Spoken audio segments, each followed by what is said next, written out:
હવેથી તમારે પણ તમારા ફોનમાં પ્રાઇવેટ ફોટો વિડીયો કે ફાઇલ છુપાવવા માટે કોઈ અલગથી એપ્લિકેશન ડાઉનલોડ કરવાની જરૂર નથી, કારણ કે તમારા ફોનમાં એ એપ્લિકેશન ઓલરેડી ડાઉનલોડ છે.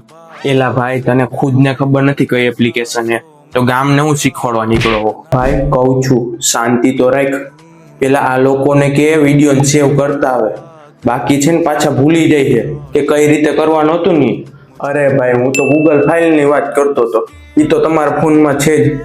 તો ચાલો અત્યારે જ તમારા ફોનમાં ગૂગલ ફાઇલ એપ્લિકેશન ઓપન કરો. ત્યારબાદ નીચેની સાઈડ જતા મળશે સેવ ફોલ્ડર, તેના પર ક્લિક કરી પિન અથવા પેટર્ન સેટ કરો અને હવેથી તમે તમારા કોઈ પણ ડોક્યુમેન્ટ, ફોટો, વિડીયો, ફાઇલને છુપાવી શકો છો. તો 3 ડોટ પર ક્લિક કરી મૂવ સેવ ફોલ્ડર પર ક્લિક કરો. આ સેવ ફોલ્ડરને પણ છુપાવવા ઈચ્છો છો તો 3 ડોટ પર ક્લિક કરી હાઇડ સેવ ફોલ્ડરને ઓપન કરવા માટે 3 ડોટ પર ક્લિક કરી શો સેવ ફોલ્ડર.